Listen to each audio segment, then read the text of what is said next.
So Rick, when you're creating data centers for your clients, how do you account for like site selection? How is that chosen? Well, site selection is a huge, very important part of the project. Now, in some cases, clients already have a data center and they're invested in it to the point that we have to make the best with what we have. And in other cases, recently we've had a few clients where they were moving and we were fortunate to be able to be involved early on where we could help them make a decision as to which site was more effective, which would make more sense. Some of the factors that come into play are, one, having an emergency power generator. Certain buildings, for instance, in Philadelphia or New York, have generators on site that the tenants can tap into. That's a wonderful thing. Absolutely. Some buildings have them and will not let the tenants tap in. Really? That's awful. So can you imagine if you have a server room, a data center, and there's a power outage and it goes off? Now that's bad if all your people can't access the information, but it's really bad if your Philly office is the national headquarters to a national organization or international, then people in Chicago, California can't operate because your power is down. Like a Comcast. Exactly. So that becomes very, very, very critical and is almost a deal breaker. If you can't keep your data center up so your people in the other parts of the country can access the information, then maybe you shouldn't put it there. Absolutely. So then it's a good idea to consider off-site, either colo or the cloud. Now, if it's just a small local office and their power goes out, that you can calculate the cost of downtime, and we can help clients. That's one of the big things that we do that adds in value. We don't just say, hey, here's the plan, but we help people evaluate what is the real impact on the organization if the server room is down.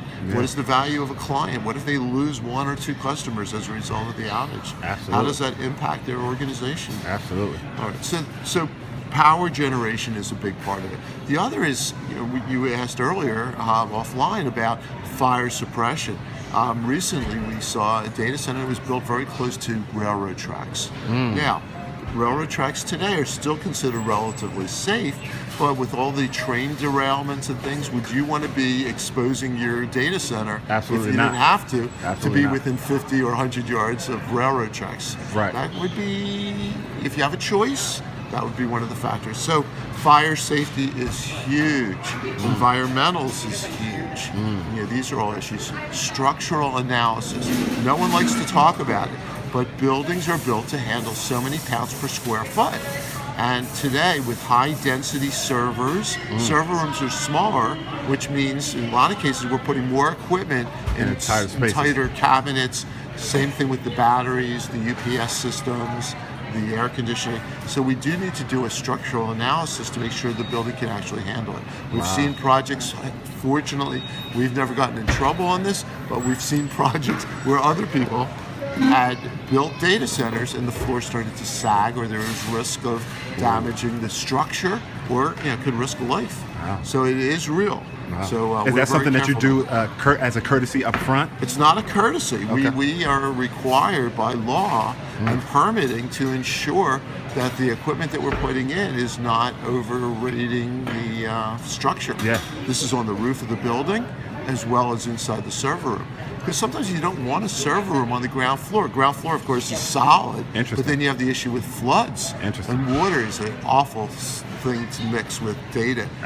Power being on with a computer and a server and mixing it with water, electricity, bad combination.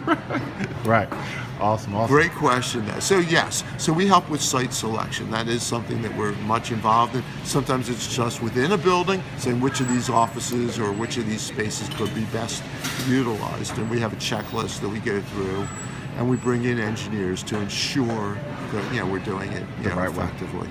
Awesome. Great question. Thank you, Michael. Thank you, Rick. Appreciate that. Okay.